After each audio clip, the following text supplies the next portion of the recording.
I don't care what they see. I see the strongest woman standing here. You. You're choosing me? Because I came looking for a wife, not perfection. 7 times she stood in her Sunday best. 7 times she was told she wasn't pretty enough, strong enough, or whole enough. Stranded in the unforgiving Wyoming territory, she thought her life was over until the most feared man in the mountains decided she was exactly what he needed. The steam from the Union Pacific locomotive hissed against the freezing October air of Cheyenne, Wyoming in the autumn of 1878. Stepping onto the wooden platform, 23-year-old Alina Higgins clutched a battered carpetbag to her chest. She had nothing left in the world. Back in Ohio, a devastating farmhouse fire had taken her parents, her meager inheritance, and the flawless skin on the left side of her jaw and neck. Left with a puckered, angry burn scar that she desperately tried to hide beneath high lace collars, Alina had made the ultimate gamble. She signed a contract with Mrs. Harriet Montgomery's Frontier Companions Agency, becoming a mail-order bride. It was a transaction born of pure desperation. The West was supposedly starving for women. Men were said to be so lonely they would marry a broomstick if it wore a calico dress. Alina soon learned that the frontier was just as vain and cruel as the civilized East. Her nightmare began in Mrs. Montgomery's cramped, dusty parlor on 16th Street. The men had paid good money for the agency's services, and they expected perfection. The first was a wealthy banker named Jebediah Finch. He walked around Alina like a horse buyer inspecting a filly, his eyes lingering critically on the high collar she wore. When he demanded she unbutton it to see what he was paying for, Alina reluctantly complied. The moment Finch saw the burn scar, his lip curled. "I specifically asked for a pristine bride. Harriet," he spat, not even lowering his voice. "I host dinner parties. I can't have my associates looking at that. She's damaged goods." Alina's cheeks burned hotter than the fire that had scarred her, but she held her head high. "It's just one man," she told herself. "There are others." But the others were no better. Thomas Gable, a drunken cattleman smelling of stale whiskey, laughed in her face, claiming he needed a woman to look at, not one who'd give his ranch hands nightmares. Caleb Hayes, a cold-eyed widower with 6 children, felt the thinness of her arms and declared she'd be dead of exhaustion before the winter thaw. William Thatcher, Arthur Pendleton, and Samuel Croft followed in agonizing succession over the next 2 weeks. Each rejection chipped away at Alina's spirit. One cited her lack of a dowry. Another claimed her quiet demeanor was a sign of feeble-mindedness. Then came the 7th. Elias Reed. Elias was a young, handsome homesteader. Alina had corresponded with him briefly before leaving Ohio. His letters had been sweet, speaking of shared sunsets and building a life from the dirt up. When Elias arrived at the parlor, Alina's heart fluttered. She thought, finally, someone who saw her soul. He took her hand, his smile bright. "Alina, you're smaller than I imagined." "I am strong, Mr. Reed," she replied, her voice trembling with hope. But Mrs. Montgomery, eager to avoid another scene, coldly intervened. "Show him your neck, Alina. Best he sees it now before the paperwork is signed." Alina froze. She looked into Elias's kind eyes and slowly pulled back the lace. Elias's smile vanished. The warmth in his eyes was instantly replaced by a deep, instinctive revulsion. He physically took a step back, dropping her hand as if he had been burned himself. I'm sorry," Elias stammered, his face pale. "I have a weak stomach for such things. I just can't." He turned and fled the parlor without another word, leaving the door swinging violently in his wake. Alina collapsed into a wooden chair, burying her face in her hands. She didn't cry. The tears had completely dried up after the 4th rejection. Instead, a hollow, suffocating panic set in. Mrs. Montgomery slammed her ledger shut. "Well, that's it then," the older woman said, her voice devoid of sympathy. 7 men, Alina. I have exhausted my roster. You are unmatchable. Please, Mrs. Montgomery, Alina whispered, looking up. Give me another chance. I'll work harder. I can cook. I can mend. This is a bridal agency, not a charity house, Harriet snapped. You owe me $40 for the train ticket from Ohio, plus room and board. Since no husband will pay your debt, you will work it off. Silas Vance, over at the Rusty Spur Saloon, is looking for girls to scrub floors and serve drinks to the miners. It's rough work, and the men have wandering hands, but beggars cannot be choosers. A saloon. A brothel. Alina knew exactly what the Rusty Spur was. To be sent there was a death sentence for a respectable woman's dignity. She had survived a fire, the loss of her family, and the humiliation of 7 cruel men, only to be tossed into the gutter of a lawless town. That evening, Alina stood by the window of her tiny boarding room, looking out at the muddy, chaotic streets of Cheyenne. The wind howled, carrying the bitter promise of a harsh winter. She touched the scar on her neck, a silent prayer escaping her lips. God, if you are listening, just let me disappear. The next morning, Mrs. Montgomery gripped Alina by the arm and marched her down the wooden boardwalk toward the Rusty Spur. The saloon was a chaotic den of vice, reeking of stale beer, tobacco, and unwashed bodies. As they stepped through the swinging doors, the piano music stuttered to a halt. The patrons, rough miners, drifters, and gamblers, turned to stare at the new meat. Alina trembled, her eyes fixed on the floorboards. She was preparing to surrender the last shreds of her soul. But then, the temperature in the room seemed to drop 10 degrees. The heavy oak doors at the back of the saloon swung open, and a man stepped out of the shadows.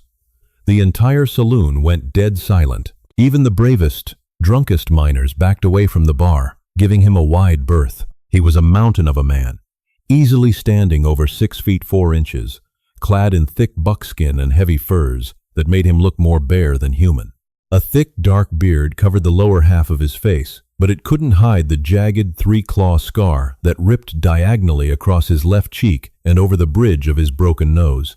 A massive Colt revolver sat strapped to his thigh, the leather holster worn smooth from use. This was Wyatt Callahan. The locals called him the Beast of Wind River. Rumors about Wyatt were the stuff of frontier nightmares. It was said he lived alone high in the treacherous peaks, that he had survived a grizzly attack armed only with a hunting knife, and that 3 years ago he had killed 2 outlaws with his bare hands for trying to steal his mules. He came down from the mountain only twice a year for supplies, and when he did, the town held its breath. Wyatt's icy blue eyes scanned the room, landing squarely on Mrs. Montgomery, whose grip on Alina's arm had tightened in sheer terror. Montgomery. Wyatt's voice was like gravel grinding under a wagon wheel. It wasn't loud, but it commanded the room. Mr. Callahan, Harriet stuttered, trying to pull Alina behind her. We were just leaving. No trouble. Wyatt took slow, deliberate steps toward them. His gaze shifted to Alina. Alina's breath caught in her throat. He looked terrifying, wild, and completely untamed. Yet, as his eyes raked over her trembling frame, they didn't hold the disgust or pity she had grown so accustomed to.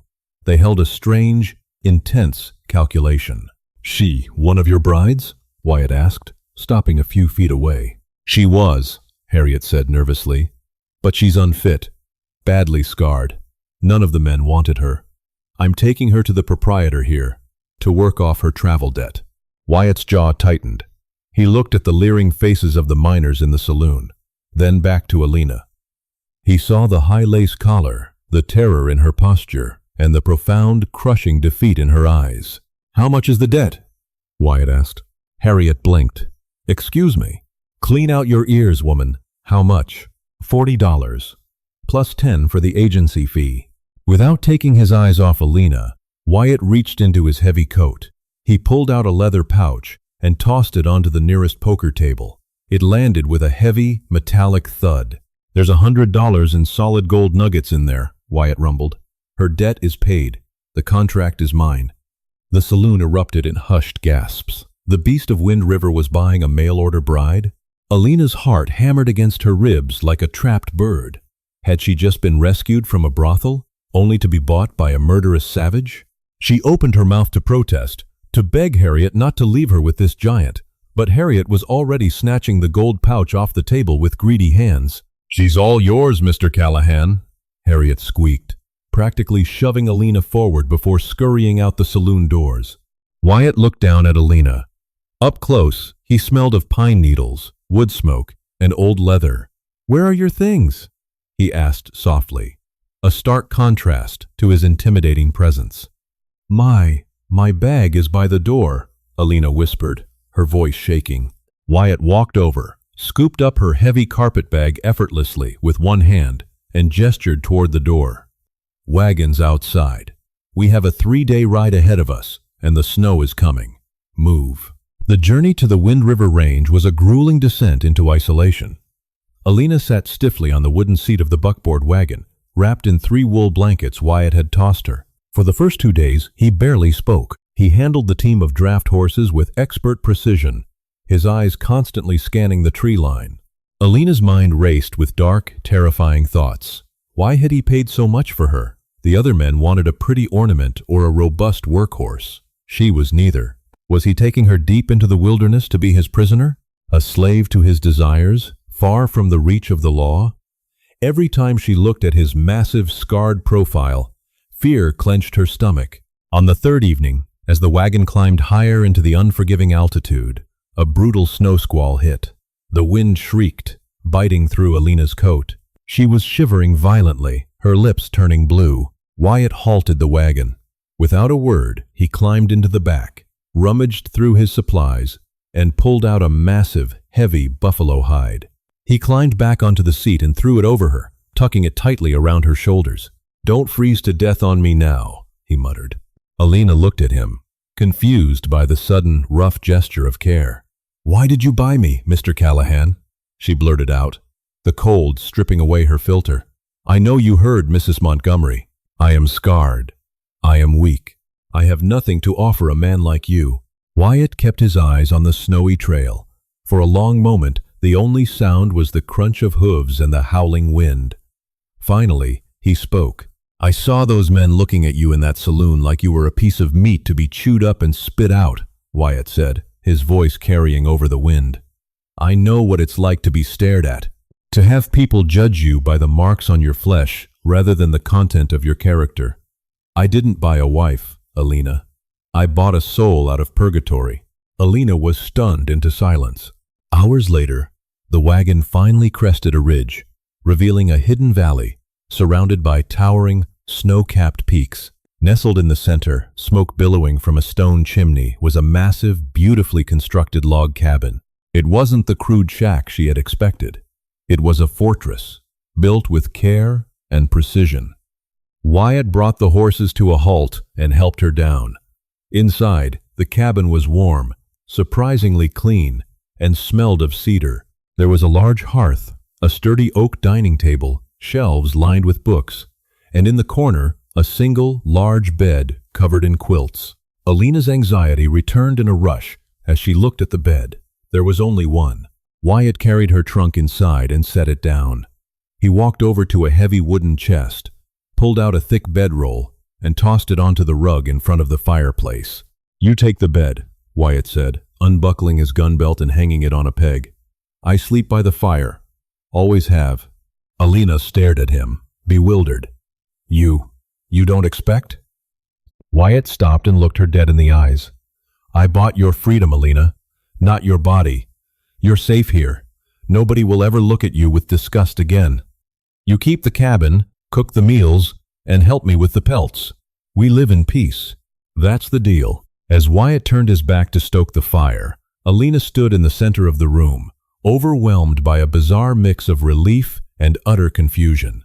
7 respectable, civilized men had tossed her away like garbage. Yet the beast, the ruthless mountain man that the entire territory feared, had just given her the one thing she hadn't felt in years: respect.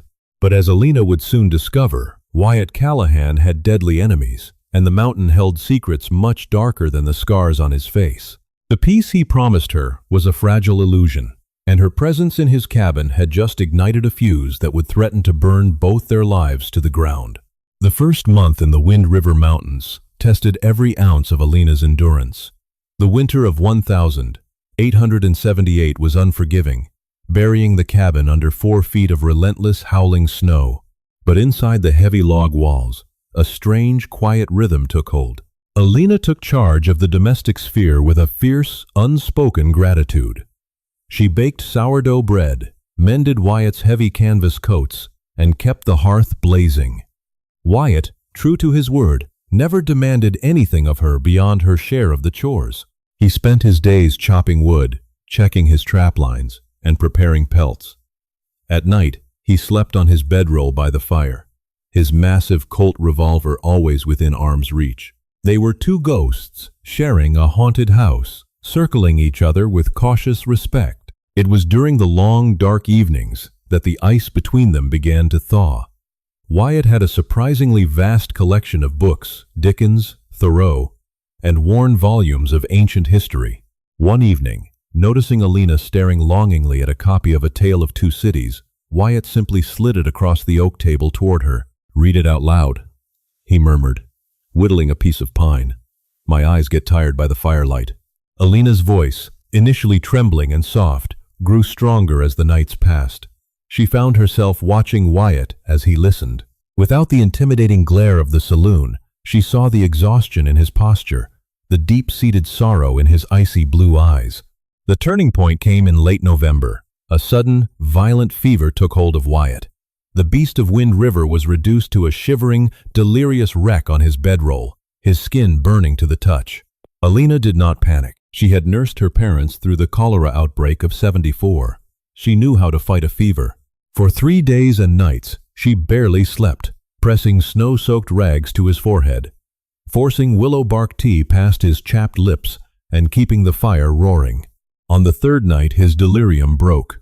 Wyatt's eyes fluttered open, finding Alina slumped against the stone hearth, exhausted. "You stayed," he whispered, his voice raspy.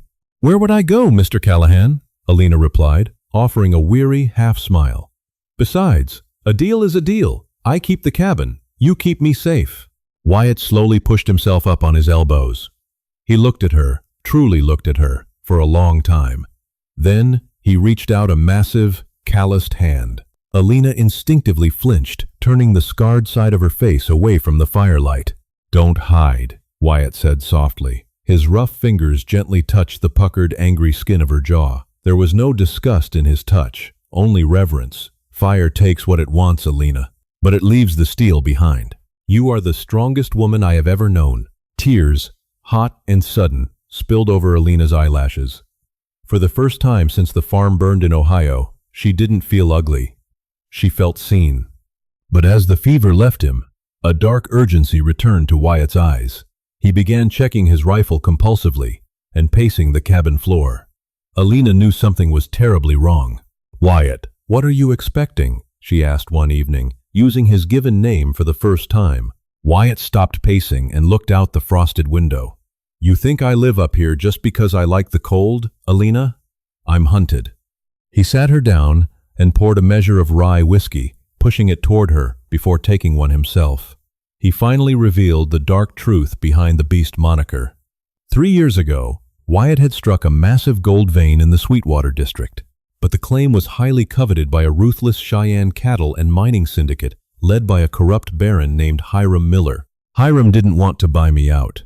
He wanted to wipe me out," Wyatt explained, his voice low and hard. "He hired 3 enforcers.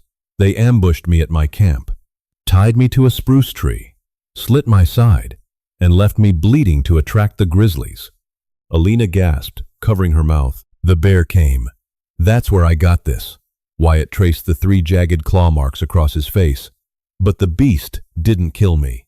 I managed to slip my ropes and drive my hunting knife into its neck. It took me a month to crawl out of those woods and heal. When I did, I went down to Cheyenne." Wyatt's eyes turned entirely cold. "I found the 3 men who tied me to that tree. I killed them all in the middle of the street. But Hiram Miller owns the judges and the law. He put a $3,000 bounty on my head. I've been fighting off bounty hunters and Pinkerton agents ever since. And now, Miller has hired a man named Nathaniel Briggs. Briggs is a tracker, a butcher, and he knows I came down to town to buy you." Alina's heart dropped. She hadn't just married a mountain man. She had married a fugitive. "He's coming, Alina," Wyatt said, gripping the edge of the table. "The snow is breaking. Briggs will be here by the end of the week. I shouldn't have brought you into this. I was selfish. I couldn't leave you to those wolves in Cheyenne." Alina looked at her own hands, scarred and calloused.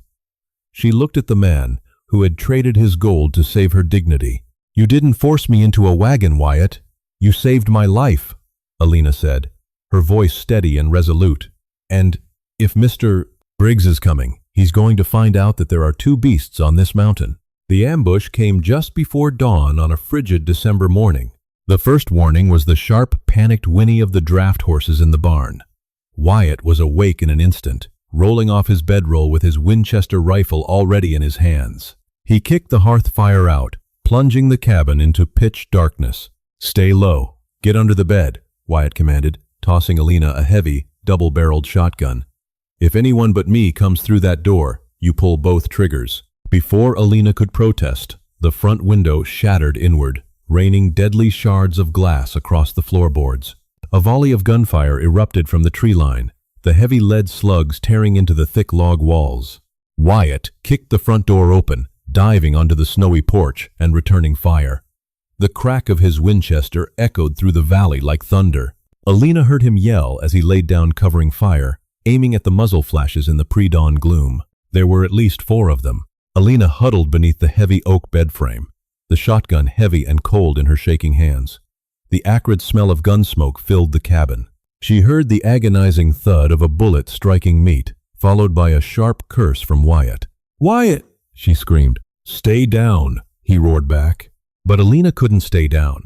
She crawled out from under the bed, peering over the windowsill. In the pale moonlight, she saw Wyatt pinned behind the water trough, bleeding heavily from a wound in his shoulder. 2 men were flanking him from the left, while a tall, gaunt man in a long duster, Nathaniel Briggs, was advancing directly up the middle, firing a pair of revolvers with deadly precision. They were going to kill him. A primal surge of adrenaline washed over Alina. Her fear vanished, replaced by a white-hot, protective rage. She looked around the darkened cabin. Her eyes landed on the large tin of kerosene she used to fill the reading lamps, sitting near the stove. Fire had taken everything from her. Tonight, it was going to give her something back.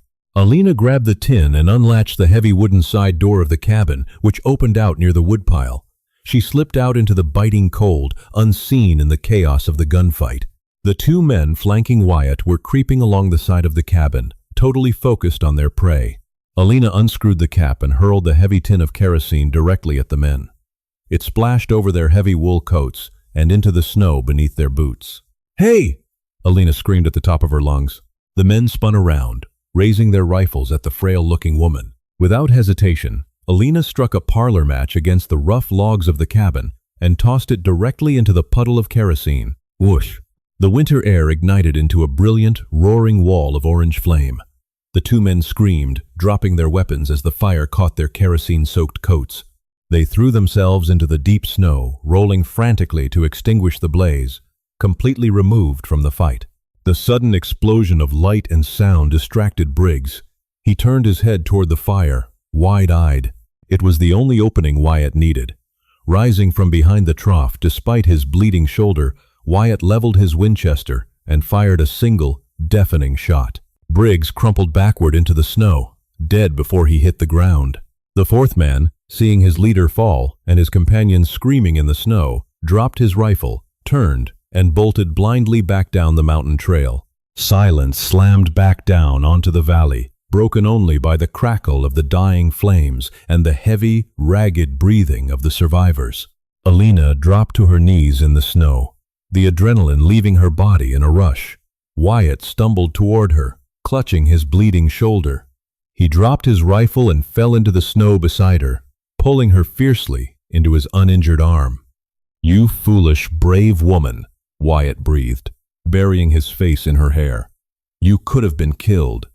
"I told you," Alina sobbed, wrapping her arms around his massive chest. "I am not letting anyone take my home again."